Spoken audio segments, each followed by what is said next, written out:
مگر مجھے پتہ ہی نہیں مسجد کدھر ہے۔ چھوٹے بچے کے منہ سے ایسی بات سن کر انہیں بے اختیار اس پر پیار آ گیا تھا، مگر اپنے انداز سے انہوں نے کچھ ظاہر نہ ہونے دیا اور سپاٹ آواز میں بولے، میں بھی نماز پڑھنے جا رہا ہوں، میرے ساتھ آ جاؤ۔ اور وہ جی برے نانا کہتا چھلانگ لگا کر بینچ سے اترا اور پاس آ کے ان کا ہاتھ پکڑ لیا۔ افتخار حسن اسے ہاتھ پلا کر چل پڑے۔ جاتے ہوئے وہ پورا راستہ باتیں کرتا رہا، مگر جب نماز پڑھ کر مسجد سے باہر آئے تو افتخار حسن نے محسوس کیا کہ وہ چپ چاپ سا ہے۔ اسے دیکھ کر دل پر بوجھ آ پڑا تھا۔ اندرونی دروازے کے ہربنے دلان میں سمیرہ کی امی تخت پر بیٹھی قرآن پاک کی تلاوت کر رہی تھی۔ شایان نے گیٹ سے اندر آتے ہی افتخار حسن کا ہاتھ چھوڑ دیا اور چلتا ہوا تخت کے پاس آیا۔ چپل اتار کر تخت پر چڑھتا وہ بڑی نانی کی گود میں منہ چھپا کر لیٹ گیا۔ انہوں نے آیت مکمل کی اور قرآن بند کرتی اس کے گھنے بالوں میں ہاتھ پھیرنے لگی۔ کیا بات ہے، اداس لگ رہی ہو؟ بڑے نانا مجھ سے ناراض ہیں۔ وہ اس طرح سے بولا کہ سمیرہ کی امی مسکرانے لگیں۔ وہ تم سے ناراض نہیں ہیں، مجھے پتہ ہے وہ ناراض ہیں۔ وہ مجھ سے بات نہیں کر رہے اور مجھے گود میں لے کر پیار بھی نہیں کیا۔ میں جو تمہیں گود میں لے کر بیٹھی ہوں، اور چھوٹے نانا رات کو ہمارے بیٹے کے لیے جہاز بھی تو لائے تھے، تمہیں اچھا لگا تھا نا؟ وہ اسے بہلانے کی کوشش کر رہی تھی، مگر وہ ضد سے بولا، لیکن مجھے بڑے نانا کی گود میں بیٹھنا ہے۔ تو جاؤ، جا کر بیٹھ جاؤ۔ شایان کی آنکھیں چمکنے لگیں۔ وہ فوراً تخت سے اترا اور اندر بھاگ گیا۔ دروازے پر رک کر اس نے مانگا۔ افتخار حسن چہرے کے سامنے اخبار پھیلائے بیٹھے تھے۔ وہ دبے دبے پاؤں چلتا آیا، پھر ایک دم سے اخبار نیچے سے کھس کر ان کی گود میں جا چلا اور افتخار حسن ارے ارے ہی کرتے رہ گئے۔ آپ مجھ سے کیوں ناراض ہیں بڑے نانا؟ میں نے تو کوئی شرارت بھی نہیں کی۔ وہ ان کے گلے میں جمائل کیے اتنے لاڈ سے بول رہا تھا کہ افتخار حسن خود ساختہ اجنبیت کو قائم نہ رکھ سکے اور مسکرا کر بولے، میں تم سے ناراض نہیں ہوں، بلکہ تم اتنے اچھے بچے ہو کہ تم سے کوئی بھی ناراض نہیں ہو سکتا۔ میں ابھی اخبار پڑھوں گا۔ اور ان کی گود میں پھیل کر بیٹھ گیا۔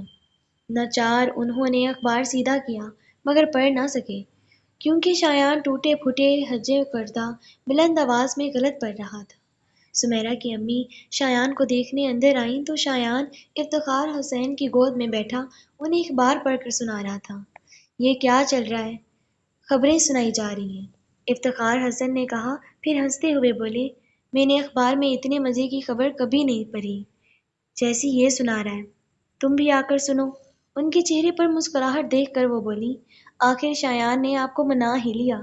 انہوں نے لم بھینچ کر مسکراہٹ روک لی، پھر الجھ کر بولے، لگتا ہے اس میں کوئی مقناطیس فٹ ہے جو دل اس کی طرف کھینچا چلا آتا ہے، اور کل سے تو ایک عجیب سی بات ہو رہی ہے، میں جتنی بار اس کا چہرہ دیکھتا ہوں اس میں ملیحہ کی جھلک نظر آتی ہے۔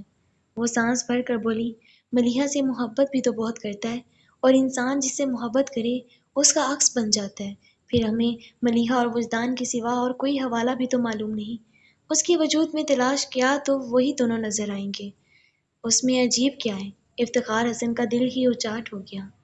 شایان کو یہاں آئے 7 دن ہو چکے تھے۔ شروع کے 2-3 دن تو اس کی شوخیوں کا وہی عالم رہا، پھر دھیرے دھیرے اداس ہوتا چلا گیا۔ بات یہ تھی، ان 7 دنوں میں وجدان ایک بار بھی اس سے ملنے نہیں آیا تھا، اور جب وہ آفاق سے گھر جانے کے لیے کہتا تو وہ بھی کوئی جواب نہ دیتا۔ آج سمیرہ اسے رات کے کھانے کے لیے بلانے آئی تو وہ بستر پر بیٹھا رو رہا تھا۔ سمیرہ کے لاکھ چپ کروانے پر بھی چپ نہیں ہوا۔ وہ پریشان سی اٹھ کر آفاق کے پاس آ گئی، جو سب کے ساتھ ڈائننگ ٹیبل پر بیٹھا تھا۔ آفاق، کھانا بعد میں کھا لیجیے گا، پہلے شایان کو اس کے گھر چھوڑ کر آئیں، وہ بہت رو رہا ہے۔ لیکن رو کیوں رہا ہے؟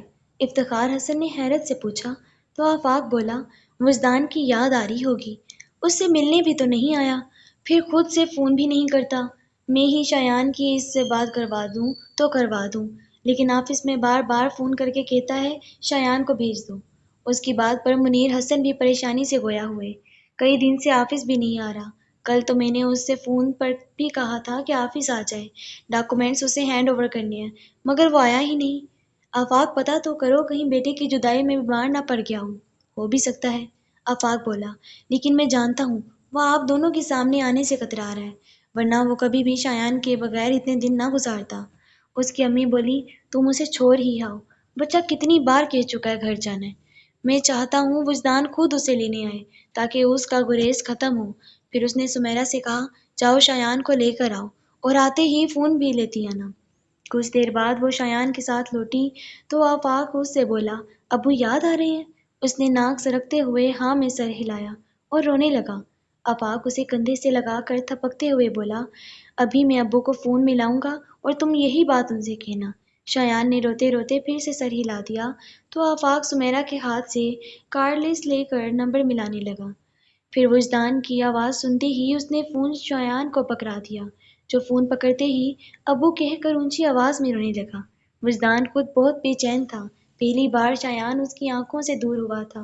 روز ہی آفاق کو فون کر کے کہتا تھا کہ شایان کو بھیج دے، مگر آفاق سنی انسنی کرتا رہا۔ خود اس میں اتنی اخلاقی جرأت نہیں تھی آفاق کے پاپا تایا کا سامنا کر پاتا، بلکہ وہ تو آفاق کے گھر کے کسی بھی فرد سے آنکھیں ملانے کی ہمت نہیں رکھتا تھا۔ اسے لگ رہا تھا جیسے وہ زبردستی ایسی چیز پر ملکیت کا حق جتا رہا ہو جس پر اس کا کوئی استحقاق نہیں، مگر شایان کی آواز پر وہ پگھل گیا تھا۔ آپ یاد آ رہے ہیں ابو، آ کر لے جائیں۔ تم بھی مجھے بہت یاد آ رہے ہو، وجدان ٹھہرے ہوئے لہجے میں بولا۔ ابو مجھے یہاں سے لے جائیں۔ وہ بار بار ایک ہی لٹ لگائے جا رہا تھا۔ میں آ رہا ہوں میری جان، بس تم رونا بند کرو۔ وجدان کی بے چینی کو محسوس کر کے شایان آنسو ضبط کرنے کی کوشش میں بھرائی آواز میں بولا، جلدی آئیے گا، بس تم فون رکھو، میں 2 منٹ میں آ رہا ہوں۔ وجدان کے کہنے کے ساتھ ہی فون بند کر دیا اور گاڑی کی چابی اٹھا کر تیزی سے باہر لپکا۔ شایان کی پکار اس کے سب احساسات پر بھاری تھی اور فل اسپیڈ سے گاڑی بھگاتا آنن فانن آفاق کے گھر آ پہنچا۔ وجدان نے حال میں قدم رکھا تو سامنے ہی افتخار حسن اور منیر حسن شایان کو ساتھ لیے صوفے پر بیٹھے تھے۔ باقی لوگ بھی وہیں موجود تھے اور شایان کو دلاسے دے رہے تھے جو ابھی تک رو رہا تھا۔ شایان، وجدان نے اس پر نظر پڑتے ہی پکارا۔ شایان نے آواز کی سمت دیکھا، پھر ابو آ گئے کہتا بندوق سے نکلی گولی کی طرح اٹھ کر وجدان کی طرف دوڑ پڑا۔ اسے اپنی طرف آتا دیکھ کر گھٹنے زمین پر ٹکا کر بیٹھتے ہوئے وجدان نے اپنی باہیں کھول دیں اور شایان دوڑتا ہوا آ کر ان میں سما گیا۔ دیکھنے والوں کو لگ رہا تھا جیسے دونوں برسوں بعد ملے ہوں۔ وجدان اسے بے تحاشا چوم رہا تھا اور شایان اسے لپٹا جا رہا تھا۔ پھر وجدان کا دھیان سب کی طرف گیا جو اس کے گرد گھیرا ڈالے مسکراتی نگاہوں سے دیکھ رہے تھے۔ السلام علیکم۔ شایان کا ہاتھ پکڑ کر کھڑے ہوتے ہوئے اس نے سب کو مشترکہ سلام کیا تھا۔ تم آفس کیوں نہیں آ رہے؟ منیر حسن کھڑے تیور سے بولے تو وجدان سٹپٹاتا ہوا انکل وہ میں کرنے لگا تو انہوں نے کہا، بس رہنے دو، مجھے پتہ چل گیا ہے تم کبھی نہیں سدھرو گے۔ میری بھانجی نہیں رہی تو کیا ہوا، اس کا بیٹا جو ہے جس کے نام پر تم جی بھر کے اوٹ پٹانگ حرکتیں کر سکتے ہو۔ وجدان خفیف سا مسکراتا ہوا گدی مسلنے لگا، تبھی اس کی نظر افتخار حسن پر پڑی اور بلا ارادہ ہی اس نے رخ پھیرتے ہوئے چہرہ چھپانا چاہا۔ کیا ساری عمر چہرہ چھپاتا رہو گے؟ وجدان نے کچھ ہچکچاہٹ کے بعد ان کی طرف دیکھا۔ ان کے چہرے پر نرم سے تاثر نے اسے شرمندہ کر دیا۔ میں اندازہ کر سکتا ہوں کہ اس فسانے کو سن کر آپ کو کتنی تکلیف ہوئی ہوگی۔ اب اس ذکر کو جانے دو، یوں بھی تقدیر کی بس ایک لکیر ہی درمیان میں ہے، ورنہ یہ فسانہ ملیحہ کی داستان حیات بھی ہو سکتا تھا۔ وہ متانت سے بول کر چپ ہوئے تو سمیرا کی امی وجدان کا بازو تھام کر بولی، اب یوں کھڑے نہ رہو، آؤ بیٹھ جاؤ۔ وہ فوراً ہی معذرت کرنے لگا، سوری خالہ، بیٹھ نہیں سکتا، میں گھر میں کسی کو بتا کر نہیں آیا، سب پریشان ہو رہے ہوں گے۔ آئے ہو تو ڈاکومنٹس لے جاؤ۔ اسے جاتا دیکھ کر منیر حسن جلدی سے بولے، آفاق کے ساتھ جاؤ، وہ تمہیں بتا دے گا۔ ساتھ آفاق کو اشارہ کیا، وہ سر ہلاتا وجدان کو آنے کا کہہ کر اسٹڈی کی طرف چل پڑا۔ اندر آ کر وہ چلتا ہوا ٹیبل کے پاس آ رکا اور فائل میں سے کچھ کاغذات دیکھ کر نکالنے لگا۔ وجدان بھی اس کے پاس آ کھڑا ہوا۔ آفاق نے ایک کاغذ نکال کر وجدان کی طرف بڑھاتے ہوئے سنجیدہ چہرے کے ساتھ کہا، یہ شایان کا برتھ سرٹیفکیٹ ہے، جس میں شایان کے ماں باپ کی حیثیت سے وجدان اور ملیحہ فاروقی کے نام درج ہیں، اور اس برتھ سرٹیفکیٹ میں شایان کی تاریخ پیدائش وہی درج کی گئی ہے جو ملیحہ کی اصل تاریخ وفات ہے۔ وجدان نے سپاٹ چہرے کے ساتھ وہ سرٹیفکیٹ آفاق سے لے کر ٹیبل پر رکھ دیا۔ اس کے بعد آفاق نے ایک اور کاغذ اس کے ہاتھ میں دیا۔ وجدان نے اس کاغذ پر نظر ڈالی اور ہکلاتا ہوا بولا، یہ تو نکاح نامہ ہے۔ آفاق اس کی بات پوری کرتے ہوئے بولا، اس پر ملیحہ کے دستخط بھی موجود ہے۔ جو ایک ایکسپرٹ سے کروائے گئے ہیں، اور انہیں جعلی ثابت کرنا آسان نہیں۔ گواہوں کے طور پر میں، پاپا، تایا اور سمت سائن کر چکے ہیں، تم بھی دستخط کر دینا۔ اس کے بعد اگر شایان کے اصل ماں باپ بھی کہیں سے آ جائیں تو برتھ سرٹیفکیٹ اور نکاح نامے کی موجودگی میں تمہیں شایان پر اپنا حق ثابت کرنے کے لیے کسی اور گواہ کی ضرورت نہیں رہے گی، کیونکہ اب قانونی طور پر ملیحہ تمہاری مرحومہ بیوی اور شایان تم دونوں کی اولاد ہے۔ وجدان کے دماغ میں بگولے اٹھ رہے تھے اور کانوں میں سائیں سائیں کی آوازیں گونجنے لگیں۔ اسے ملیحہ کے ساتھ ہوئی پہلی ملاقات یاد آنے لگی اور اپنا پہلا جملہ جو اس نے ملیحہ سے کہا تھا، وہ جملہ جو ایک سوال تھا، آپ مجھ سے شادی کریں گی؟ مگر اس سوال کا جواب نہ مل سکا اور اس ملال نے ایک عمر وجدان کے جنون کو سرگرداں کیے رکھا۔ یہ دکھ وجدان کو عزیز بھی بہت تھا، یہ دکھ ہی تو اس کی چاہت کا صلہ تھا، یہ دکھ ہی اس کی عمر کا حصہ تھا۔ آج وجدان کے ہاتھ میں پکڑا کاغذ کا ٹکڑا کہہ رہا تھا کہ ملیحہ وجدان کی بیوی تھی اور شایان سے اس کے تعلق کا ثبوت مذاق، اور ایسا مذاق وجدان کو لگ رہا تھا کہ اس کا ملال، اس کی جاگیر اس سے چھین لی گئی ہے۔ اب وہ کسی جا کر کہہ سکے گا کہ اس نے محبت میں خسارہ اٹھایا ہے۔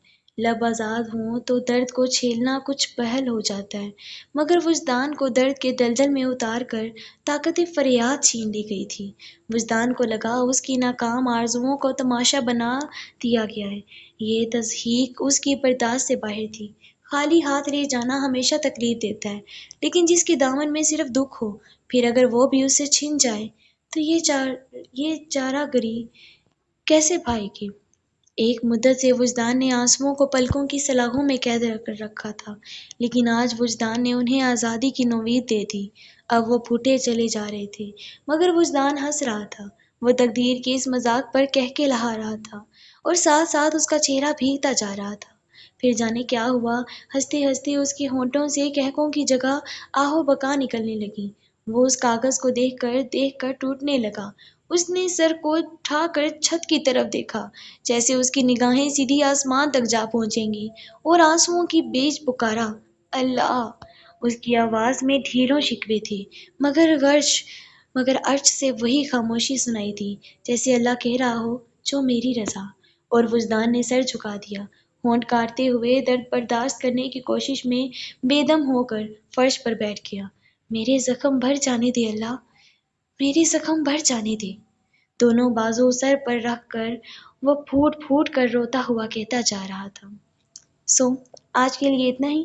اگر آپ کو میری ویڈیو اچھی لگی ہو تو اسے ضرور شیئر کیجیے گا اور لائک کیجیے گا، اور میرے چینل کو سبسکرائب کیجیے گا، اور میں نے اپنے چینل کے اوپر سٹوریز ڈالی ہیں تو آپ اس کو بھی جا کر ضرور دیکھیے گا۔